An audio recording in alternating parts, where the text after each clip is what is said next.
Em uma noite de outono, quando a lua estava escondida pelas nuvens e o vento sussurrava segredos sinistros pelas ruas desertas, o pequeno povoado da colônia foi envolvido por uma atmosfera de terror e mistério. Foi então que a capela abandonada de Nossa Senhora dos Remédios, há décadas fechada e esquecida, começou a mostrar sinais de vida. Janelas quebraram, portas rangendo, o sino começou a tocar sozinho e uma luz sinistra brilhou da parte de dentro. Calma, gente, pelo amor de Deus. Vamos devagar que já tem gente com medo. Oi, eu sou o Renan e no episódio de hoje vamos falar sobre os encantados da colônia. Você já ouviu alguma história sobrenatural do seu bairro? Pelas ruas daqui, os moradores contam várias histórias místicas. Fantasmas, pessoas de uniforme, bichos diferentes, sons macabros. E nada melhor que chamar a galera que convive nesse espaço para conversar com a gente sobre tanto mistério. Lendas ou verdades? Quem foi que viu?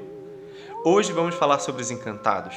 E para contar mais histórias, convido Marcos, Mineiro e Bruna. Eu sou Marcos, coordenador de projetos do Museu Bispo do Rosário, tenho 1,80 m, sou um homem branco, de cabelo, barba e olhos castanhos, uso óculos, tenho um brinco na orelha. Eu sou Bruna, eu sou uma coloniana. Só não nasci aqui dentro porque realmente no dia faltou luz. Eu sou uma mulher alta, tenho 1,78 m. Tô vestindo sempre colorido, porque eu acho que faz parte da minha identidade visual.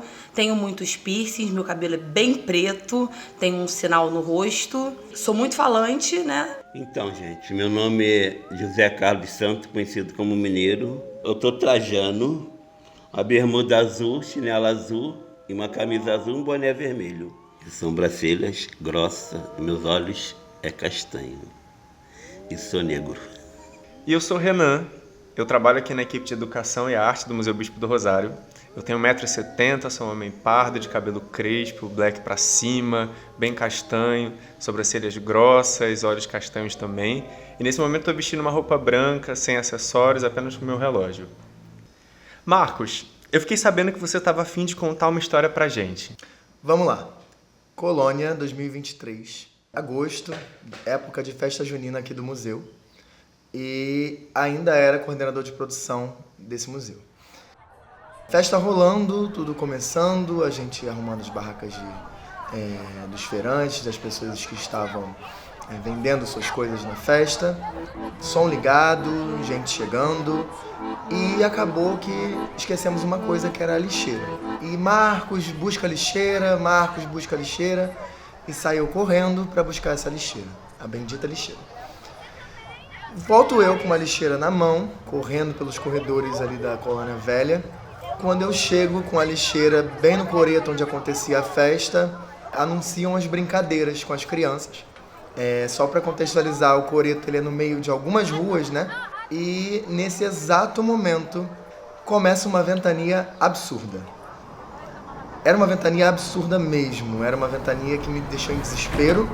Comecei a correr por um lado para o outro, ajudando os barraqueiros a segurar suas barracas, e era um tal de levanta a telha da barraca e quebra a barraca e corre para lá e corre para cá e voa o chapéu de senhora e voa o vestido da outra. E quando eu percebi, essa ventania estava exatamente no meio do coreto. A rua em volta não tinha nada, o céu fechou do nada e essa ventania continuava. E no momento eu me encontrei segurando duas barracas, as telhas na minha mão, e eu olho para frente e tá a Marcele, uma amiga minha de trabalho do museu, rindo muito. Ela ria copiosamente, e aí eu olho para ela bem estressado e falo: Marcele, pelo amor de Deus, para de rir, me ajuda a segurar essa bendita dessa telha. Ela fala: amigo, calma, vai passar, e continua rindo. Eu falei: Marcele, eu não tô entendendo o motivo da risada. Ela: segura aí que vai passar. E aí ela vira e fala assim: sabe o que tá acontecendo nessa brincadeira? Eu falei: o quê? Falaram de brincadeira, o Saci quis brincar. Aí eu: Saci? Não é possível, Marcele, Saci. Aí ela: Saci. Ele com certeza tá aqui ventando, brincando com todo mundo. Não chamaram pra brincadeira? Aí eu: faz sentido. Mas pelo amor de Deus, então manda parar a brincadeira, porque tá ventando e tá quebrando tudo.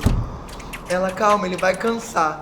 No que ela falou, ele vai cansar, o vento parou, misteriosamente o céu voltou a abrir, e aí retornam a brincadeira, o microfone religa, o som volta a tocar e as barracas simplesmente não passavam mais um vento.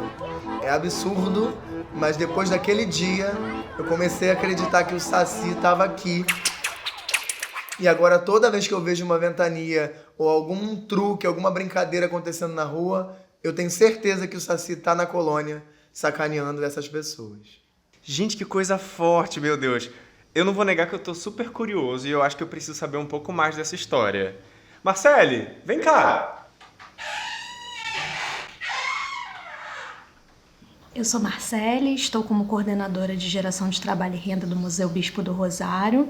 Sou uma mulher de estatura baixa, 1,57 m, cabelos longos ruivos, tenho sarda no rosto, estou com uma blusa bege, uma calça preta florida.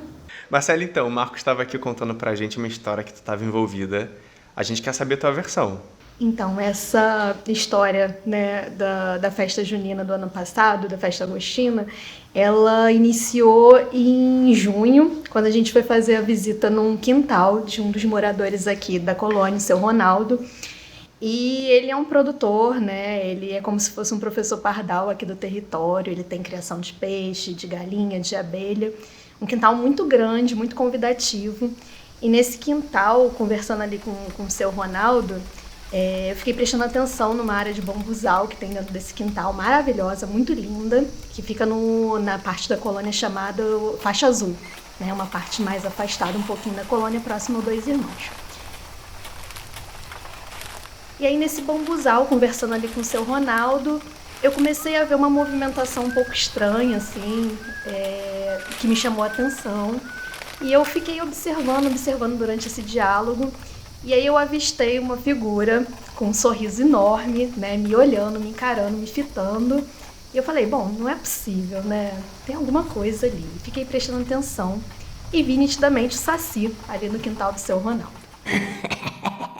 E aí fiquei com essa questão na cabeça, porque nesse dia a gente foi fazer uma visita para poder solicitar os bambus para a gente fazer a ornamentação da festa junina e me deparar com esse encantado, essa entidade. Eu fiquei com isso, assim, bom, alguma coisa tem, né? E aí segui, e aí a gente pegou alguns bambus com o seu Ronaldo doou algumas canas pra gente nesse dia também. E quando a gente seguia com as canas, nós encontramos um grupo de crianças numa das encruzilhadas da colônia, que é a Adalto Botelho com a Sampaio Correia, e essas crianças solicitaram pra gente um pedaço dessa cana. E aí eu fiquei meio resiliente, mas eu dei. Depois que eu observei, as crianças tinham desaparecido nessa encruzilhada. E eu só escutei uma risada por trás disso. Eu falei, bom, isso é obra do Saci, né? Essa peraltice é obra dele. Seguimos, né? Os meses passaram e a gente participou da organização ali da festa junina. E no dia tinha sido anunciado que teriam brincadeiras no horário das 14 horas, que teriam a participação das escolas do território para fazer as brincadeiras do saco, dança da laranja, dança da cadeira. E o Marcos, Diana, todos estariam aí envolvidos para poder fazer essa organização das brincadeiras. Só que no horário acordado, as crianças não estavam presentes. Teve um delay aí nos horários, a festa junina ela, começou um pouco mais tarde, e nesse horário as crianças das escolas não estavam presentes. E aí, nesse horário em específico, começou um rodamuinho no meio da festa junina, que levantou todas as barracas. A gente via de cima das árvores um vento descendo e, como um chute, ele chutava as barracas para cima e as barracas levantavam. As toalhas das mesas, elas sacudiam, os produtos que estavam dispostos nas barracas, eles iam lá em cima e voltavam, e os barraqueiros muito apreensivos, segurando as barracas para as barracas não voarem, e a gente escutava os redemoinhos passando e passavam muito próximos da gente, e o Marcos muito nervoso porque estavam destruindo as barracas e ele andava para um lado e para o outro sem saber o que fazer. Ele segurava uma barraca e a outra barraca voava e ele ia para o palco tentar segurar as coisas do palco. E o mestre de cerimônia, que era o Arthur, ele falava assim, gente, segura para não voar, essa barraca vai embora. E era uma brincadeira que se estendia para as pessoas que estavam ao redor. Nessa hora chegou os meus pais, que eles vieram para a festa. Veio minha mãe, meu pai, minhas sobrinhas e minha filha. Quando minha mãe desceu do carro, o redemoinho levantou o vestido da minha mãe e de outras senhoras que estavam passando também. O redemoinho levantava esses vestidos e era uma brincadeira, era uma traquinagem. A gente sentia que era uma gangue de sacis que estavam ali naquele momento fazendo essa brincadeira toda com todos que estavam presentes. E junto dessa gangue estava o saci que eu visualizei no dia no quintal do seu Ronaldo. E num misto ali de sensações, né, tanto físicas quanto uma questão de sensibilidade mesmo, né, ele deixou o nome dele. E o nome dele é Saci Meia-Noite. Ele é o frente dessa gangue que veio brincar. E aí, passado esse horário, né, combinado, das 14 às 15 horas, que seriam as brincadeiras com as crianças, se findou esse vendaval que estava ali formado e parou assim como se nunca tivesse acontecido, né? As árvores estavam quase deitadas, né, de tantos ventos que passavam, voltou tudo ao normal.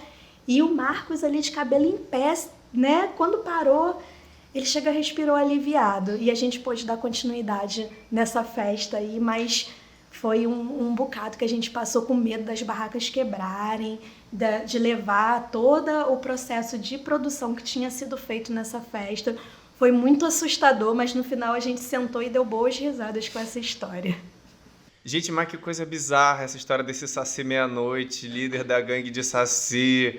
E aí eu não tenho, né? Só penso no Mineiro, que trabalha aqui na colônia há mais de 30 anos. E aí Mineiro um dia contou pra gente dessa história que ele trabalhava à noite, que rendia as pessoas. Mineiro, à noite, você já cruzou com esse Saci? Como é que é essa história?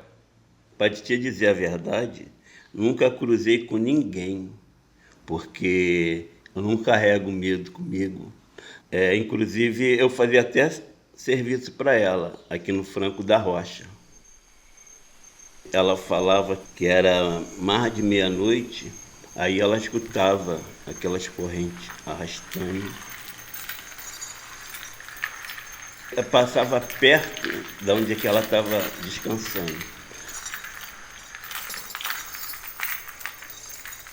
Ela ficava com medo, meu Deus do céu, se isso aqui invadir aqui vai me pegar, meu Deus, meu Deus. Aí aquela corrente passava, aí depois ela escutava aquele montão de gente conversando, né? Tipo uma festa, aquele batuque atrás do Franco.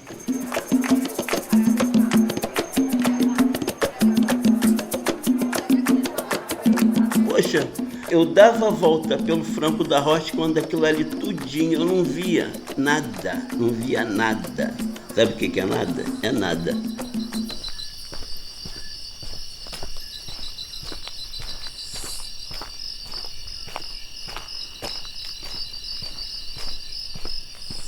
Aí uma vez eu estava entrando para trabalhar, aí ela falou que deu com uma mulher toda vestida, toda arrumada, com uma unha grande, muito bonita.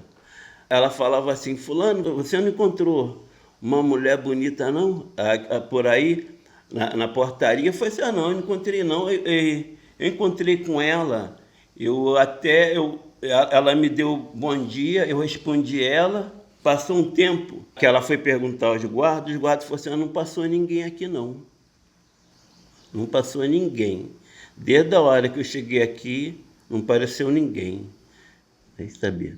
Então, olha só, a gente já ouviu a história do Saci aqui, Saci Meia-Noite, essa história do medo que o Mineiro trouxe, de trabalhar no núcleo no período noturno. Bruna, como é que é isso pra você? Você já teve com o Saci?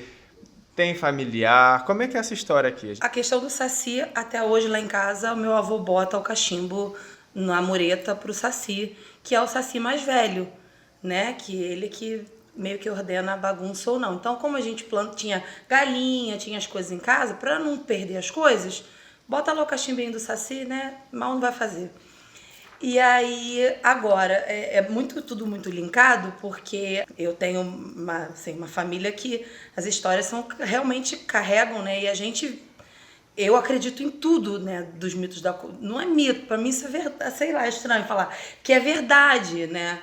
Minha avó trabalhava no Franco da Rocha, minha família morava aonde fica ali a entrada do Campo do 15, né? Minha família morava naquelas escadinhas que tem ali.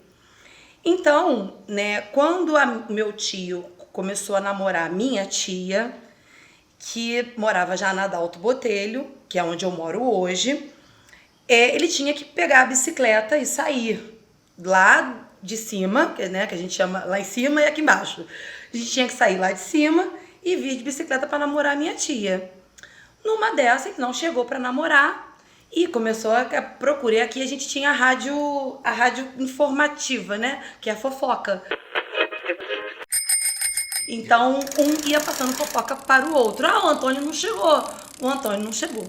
Passado uns 20 minutos, meia hora dessa rádio fofoca que funcionava muito rápido, meu tio chegou pálido, quase que tendo um troço, todo arranhado.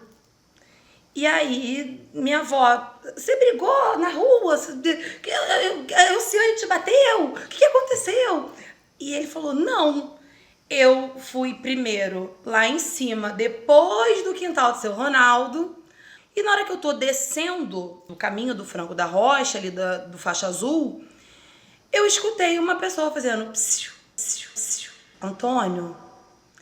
E eu olhei para trás. Quando eu olhei para trás, meu tio dizia que ele viu uma mulher muito bonita, a fisionomia dela era uma coisa assim que deslumbrava a todos, as unhas muito compridas, ela realmente estava com uma roupa branca, né? Aí começa essa história da mulher de branco, a mulher de branco, e ela arranhou, ela querendo chegar perto do meu tio, ela foi arranhando a bicicleta e chegou a pegar nas costas do meu tio. Então, quando meu tio chegou na casa da minha avó, que estava arranhado, não tinha como, entendeu? Então, isso passou. E eu cresci perguntando, tio, é verdade que a mulher de branco existe? Porque eu sou medrosa, eu sou coloniana. Medo e o coloniano andam juntos. Porque a gente sabe que o negócio funciona diferente aqui. E aí meu tio falava, é sim, minha filha. E falava, ela arranhou a bicicleta, escutava aquela calóia antiga, né? Fazia um barulho, que era ferro, passou a unha. Eu falei, pronto. É a mulher de branco, bonita, mas que arranhava os outros, né? Então, assim, faixa azul depois de 8 horas da noite, desculpa, nunca fui. Até hoje, de carro eu fico com medo. E olha que já se passaram tantos anos. Mas esse negócio da mulher bem vestida, de unha grandona, eu nunca vi. Isso foi relato que as pessoas me contaram. E tu já viu alguma coisa aqui? Não, eu não consigo carregar medo comigo. Olha, gente, assim, eu não vou dizer que eu tenho muito medo, mas assim, orar e vigiar, né? Não. Quando eu cheguei para trabalhar aqui no museu, em 2018, eu tava fazendo uma visita, né, de reconhecimento do território e tal, e aí eu tava passando ali pelo antigo núcleo Rodrigues Caldas. E tem um prédio, que foi o antigo refeitório daquele núcleo, que ele tá em ruína, né, muito antigo, e tinha um cercadinho, mas tinha uma trilha. Eu, de curioso, de gaiato, queria entrar no prédio para ver o que estava acontecendo. E nessa época, esse núcleo ainda estava em funcionamento, tinha alguns senhores morando lá e tal, e é uma distância, né, até o Coretinho Amarelo, não sei, uns 300, 400 metros, vem um segurança que me vê entrar nessa trilha, ele vem com um apitinho pipi, pipi, pipi, e ele falou, não pode entrar aí não. Por que não pode entrar, gente? Porque o prédio está em ruína, o prédio está caindo. E esse prédio ele tem uma rampa lateral. Aí ele olhou assim pra mim e falou, não pode entrar aí não, porque aí tem uma cobra. Aí eu fiquei, misericórdia, tem cobra. Tinha um matagal. Ele falou, não, mas é a cobra guardiã do prédio. Aí eu já fiquei, ô moço, que situação, o que eu tô passando? E ele contou a história, né, da cobra. Eu nunca vi essa cobra não, gente, mas ele falava que essa cobra era tão grande que ela ocupava a rampa inteira, a cabeça ficava num lugar, o rabo no outro, e você não via o fim da cobra. E aí ele falou que esse prédio era protegido por essa cobra guardiã e que ela não gostava que as pessoas entrassem ali. Aí eu falei, então tá bom, então tá. E uma vez, conversando com a Bruna me contou um pouco também de outra versão dessa cobra, não foi?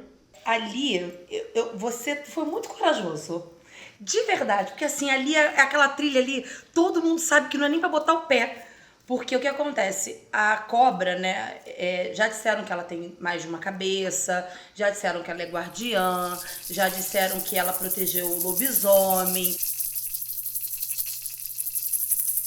Aquela parte da colônia ali em si, ela já é uma coisa muito mística, né? Tem uma energia que chegou, você sente, entendeu? Independente de qualquer religião, você chega ali, você sabe que tem uma carga. Mas as cobras da colônia, né? Acho que descrevendo, eu tenho muitas cobras tatuadas no meu corpo, por conta das proteções que a cobra sempre foi associada na colônia. Né? Matou a cobra. Aqui a gente, essa coisa de matar a cobra, não, é protegeu a cobra. Marcos e Marcela, vocês contaram a mesma história, né? Em versões diferentes. Como é que foi pra vocês depois, esse pós-Saci? Assim, vocês já cruzaram com ele outras vezes? Já teve outro vendaval? Como é que tá funcionando isso? Vocês também estão, assim como a avó de Bruna, colocando o cachimbo? Estão batendo ponto lá pro seu meia-noite pra ele descer? Como é que é isso? No meu caso, depois de constatar a existência do Saci nesse território, toda e qualquer coisa que eu vejo que tem alguma anormalidade, digamos assim, eu já acredito que seja obra do Saci e de sua gangue, né? Acabei de descobrir com o Marcelo agora que existe uma gangue de sacis, não é apenas um. Então toda vez que eu vejo alguma coisa fora do comum, algo que aparece e depois não tá mais ali, algo que some inesperadamente, que a gente colocou no lugar, e isso acontece muito aqui no museu, eu já acho que é obra do Saci, assim. Eu já penso, não é possível. O que eu antes achava que era gnomo, agora eu já acho que é Saci. Pois é, então na minha casa a gente sempre traz também essa questão, né, de que o que some, o que sai do lugar é obra do Saci. Essas traquinagens, né, que vão acontecendo no dia a dia são sempre obras dele. E eu sempre acreditei muito, né, nesse posicionamento assim dos encantados. Eu tenho um carinho muito grande, não só pelo Saci, mas por outros encantados também que tem nesse território da colônia. E eu sempre coloco, assim, tem uns 3 anos pra cá, desde quando eu vim pro museu, eu sempre coloco um fumo de rolo e uma cachaçinha pro Saci. Né? Tem um local específico aqui da colônia que a gente sente mais a presença deles, né? Uma área onde tem mais bambus, que é ali onde a gente chama de Rua do Bambu, né? Na Rua do Antigo Franco da Rocha. Então, ali naquele território, uma vez no ano, pelo menos, eu coloco uma cachaçinha e um fumo para ele, porque como a Bruna trouxe, né? Mal não faz e a gente acaba tendo um entrosamento maior com esses encantados aqui do território e também demonstrando, eu acho que, respeito a essa terra que a gente está pisando, né? Porque eu acredito que não é folclore, não é mística, é realidade, e é uma realidade muito forte presente dos mais antigos que habitam e habitaram esse lugar. Então eu respeito muito. Já tive também um encontro com outros encantados que tem aqui nesse território e vou levando essas histórias, né, e provando para as pessoas que a gente está num território que tem vários mistérios, mas que também exige respeito de quem vem para pisar nesse local. Eu acho que é importante dizer também, lembrei uma coisa que a Bruna disse, sobre a colônia e sobre esse espaço, esse território, que a gente sente essa energia diferente, né? E eu costumo dizer para todo mundo que eu conheço, enfim, que não conhece a colônia, que para conhecer a colônia de verdade você tem que conhecer a colônia velha. Né, assim, você tem que atravessar o túnel, você precisa ir pro lado de lá, né, o lado de lá da Transolímpica que cortou esse território, mas é lá que as coisas parecem ter uma energia diferente, é uma mística distinta, né? Então, entrar na Colônia Velha é como se você estivesse realmente sendo incluído dentro desse território. Eu acho que lá é um lugar especial e, de certa forma, amedrontador, assim. Quando a gente fez a primeira temporada do podcast, né, junto na escola Juliano Moreira, que vizinha ao museu, eu me lembro que muitas crianças também tinham histórias místicas, né? Então elas foram enredando a partir disso. E por falar em imaginação e criatividade, a gente também ficou sabendo que mineiro é um criador de histórias, né? Que mineiro cria histórias, que conta histórias. E uma história que a gente ficou sabendo é do Guelin. Então, mineiro, como é que é isso, assim? Como é que você se inspira? Como é que você vai criando esses personagens para contar as suas histórias? Uma ocasião, eu tive uma forte depressão. Eu fui no médico, aí o médico falou para mim ficar contemplando a natureza, que essa depressão, ela não cura de uma vez só. Mas sendo que a gente contemplando as paisagens, não ia curar, mas ia aliviar um pouco. Aí foi nisso que eu conheci o polo. Inclusive, eu nem estava querendo ir para o polo que tinha depois do túnel. Aí eu falei assim, eu ficar comigo. Se eu for lá, aí qualquer coisinha que ele me falar, eu pego minha roupa e vou embora.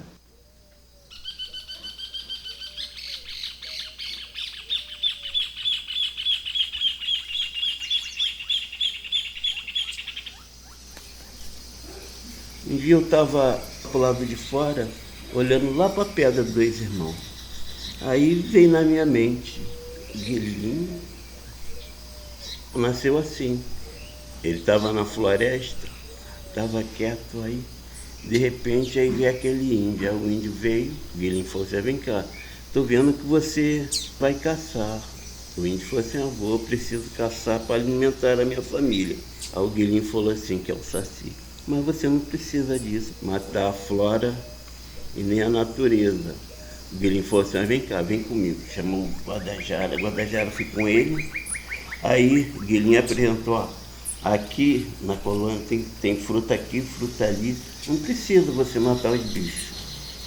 Aí o Guadajara falou assim, é verdade. É verdade, aqui tem tanta fruta que serve até para alimentar você e tua família. O Guilherme falou assim, então você vem comigo que eu vou te apresentar diversas frutas. Aí, sendo assim, o índio embarcou no redemoinho do Guilherme. Aí os dois começaram a rodar.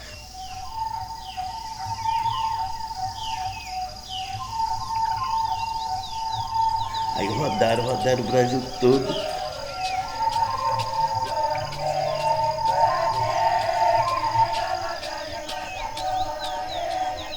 O Guilherme abaixou, aí falou, estou vendo que você não simpatizou com nenhuma floresta. O Guadajara falou assim, é verdade, não gostei. Então tem uma última floresta que essa eu não sei se você vai gostar. Aí entrou um redemoinho de novo mágico, aí rodou. O Guilherme arriou na floresta da colônia. Poxa, que floresta linda! Que floresta é essa? Aqui é a floresta da colônia. Aí o Guadajara falou assim, lugar bonito, sendo assim, eu acho que aqui eu vou permanecer.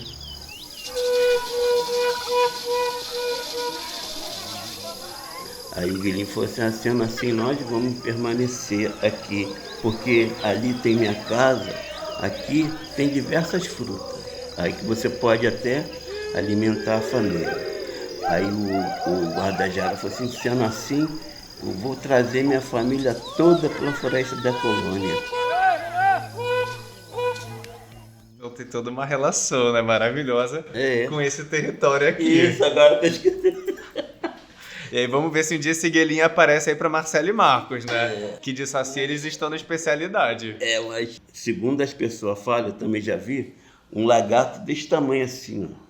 Ele não corria das pessoas, não sei se ainda existe. Ele andava assim, ó. Ele não corria. Ele é grande, ele mora lá naquelas ruínas. Esse lagarto, esse teiu, eu já vi lá no Centro Histórico. Inclusive, agora na exposição dos 100 anos daqui do museu, tem um artista que também é trabalhador do museu, que é o Clebson. O Clebson fez uma obra inspirada nesse teiu, que está presa, né? Esse lagarto de vime está preso junto da escada principal do prédio, assim. E aí o Clebson também fez uma produção a partir da memória, da história oral desse território e da fauna e flora, né, que tá por aqui. Uma vez eu me assustei com ele. Eu fui lá e ele era realmente muito grande, assim. E ele gosta de comer doce de Cosme e Damião. Ah, mentira. O doce de Cosme e Damião. O pessoal já bota o doce de Cosme e Damião lá na Colônia Velha para poder alimentar ele.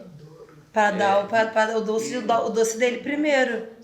Quando você for dar doce, você vai levar o doce lá e vai deixar pro teiu. Tá? Pra você, quando não estiver andando lá na Colônia Velha, não te dar um susto, porque ele não rasteja, não.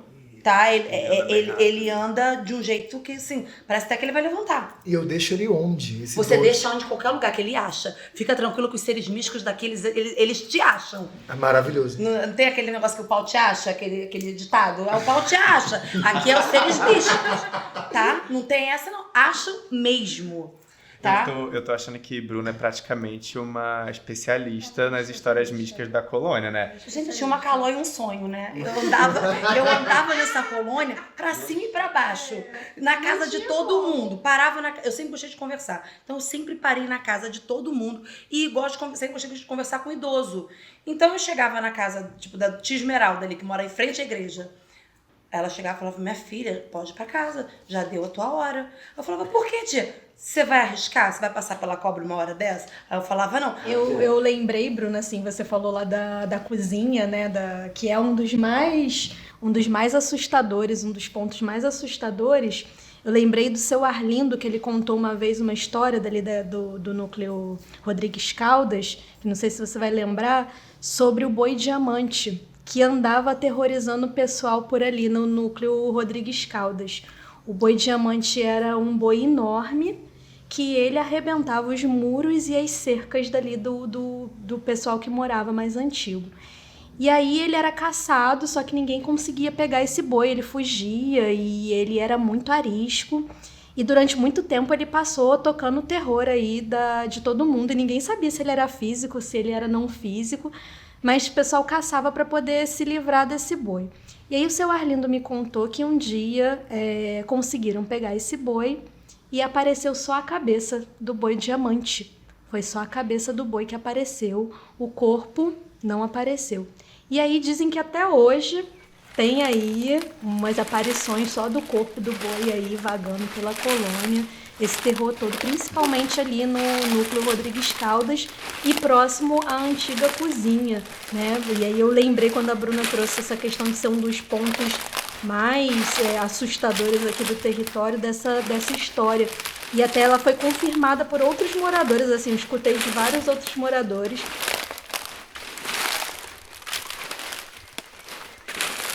A tia Rose, que é a mãe de Winnie, disse que levaram de presente a cabeça do boi diamante na porta da casa dela. Bruna, eu queria saber, você acha que nos dias de hoje essas histórias locais continuam sendo passadas para as novas gerações que estão vindo morar aqui, as novas crianças? Acho que o maior desafio de preservar a colônia a gente vive uma era tecnológica muito grande, a gente vive uma era onde é difícil concentrar uma criança numa contação de história, né? Mas aqui, até isso é mágico, até isso é místico mesmo, porque ainda existe uma questão que falta luz, ainda existe uma questão das pessoas sentarem no portão, as crianças, por exemplo, eu moro em frente à construção dos prédios, né?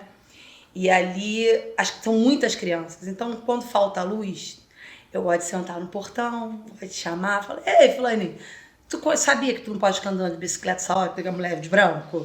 E isso é uma forma que é difícil. Hoje a gente vive um processo na colônia, né, que é muito complexo, da valorização desse território pelo próprio morador. O morador hoje, ele não entende a importância da gente se preservar quanto coloniano, de ter, por exemplo, a gente fala muito assim, não, porque eu moro em Curicica, né? O morador da colônia, agora ele também fala isso. Eu moro em Curicica. Eu falo, a gente mora na colônia. A colônia continua sendo um local que até o vento é diferente quando você passa da portaria. E é sim difícil, é muito, muito complicado manter essas histórias vivas. Porque hoje tudo parece que é inteligência artificial. Mas hoje sim, respondendo o que você está me perguntando, Renan, é uma dificuldade muito grande. Acho que o museu faz esse trabalho hoje, né? Muito bom entrar nesse espaço hoje e ver a colônia. Durante muito tempo, entrei no museu e eu não sentia a colônia. E hoje eu cheguei aqui já falando, falei, muito bom sentir a colônia dentro do museu. Não mais aquele medo inicial que todo coloniano tinha com relação a esse prédio, né? Porque causava um certo medo Porque a gente era ameaçado, né? Não é só quem vem de fora. A gente também era ameaçado aqui dentro. Ó, te levar lá no prédio, hein? Vou te levar lá no prédio, hein? Porque o prédio era a porta de entrada para os núcleos e para toda uma outra questão. Então, hoje, ver o museu, estar participando de uma roda de conversa como essa, que a gente fala das coisas com credibilidade, né? Isso é importante. E eu acho que é esse o trabalho que vai fazer com que essas histórias se perpetuem, continuem, passem realmente. Se eu tivesse filhos, assim, eu tenho sobrinhos pequenos, todos eles sabem dessa história. E eu falo, conta na escola, tá? Gente, eu queria agradecer imensamente a conversa que a gente teve. Eu achei tudo muito delicioso. Muito obrigado pela presença de vocês, por vocês disponibilizarem um pouquinho desse tempo, pessoal, para estar aqui conversando. Espero que a gente, né, seja agente de muitas outras histórias por esse território. Vou buscar mais. Então, me despeço dessa mesa, dessa nossa conversa. Agradeço demais e um grande beijo. Viva a história! Viva a história! Mesmo, porque isso é Juliano Moreira. A colônia tem muita dor, tem uma história de muita dor, mas ela também tem muita alegria. Ela também tem um lado para os moradores que não foi uma coisa tão pesada. A gente conseguiu, assim, graças a todas essas misticidades e tudo que isso compõe, a gente conseguiu ser feliz onde tinha tanta dor, né? As pessoas que frequentavam a minha casa, eu tenho muito orgulho de ser de uma família de assistentes sociais, mulheres da luta antimanicomial e principalmente, assim, de mulheres que deram realmente a cara para bater quando o assunto foi falar que esse local aqui era um local bom de viver, a gente sabe que teve a desumanidade, a gente sabe toda a questão que existe por fora, mas também teve muita alegria, e eu acho que isso é muito importante falar da colônia. A gente também foi feliz aqui, a gente não viu só tristeza, a gente também viu muita alegria, a gente viu um processo de ressocialização começar de forma brilhante, linda. Eu faço muito orgulho da minha avó, Regina, que foi assistente social do bispo, que, assim, a gente sabia que quando o bispo não estava bem, não podia ir lá, deixa ele lá, e isso também foi respeitado. Primeiro a ser velado, entendeu? Uma questão de humanidade, de dignidade humana. Isso é colônia, e esse espaço hoje aqui, você sabe que eu tô emotiva à beça. É isso. Porque é muito bom um coloniano estar sentado numa mesa dentro do museu. É isso. Tá, gente, obrigada. Imagina, a gente agradece. O projeto Eu Vim Contar Mais Histórias é uma realização do Programa de Educação e Arte do Museu Bispo do Rosário, localizado na Colônia, zona oeste do Rio de Janeiro.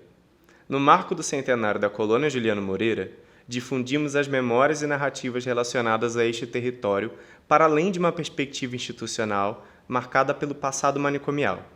O projeto foi contemplado pelo edital Ações Locais de 2024 e, nesta temporada, vocês vão ouvir algumas dessas histórias contadas pela comunidade que reside e trabalha aqui. Estão preparados? Conectem seus fones e aumentem o volume. 3, 2, 1, gravando!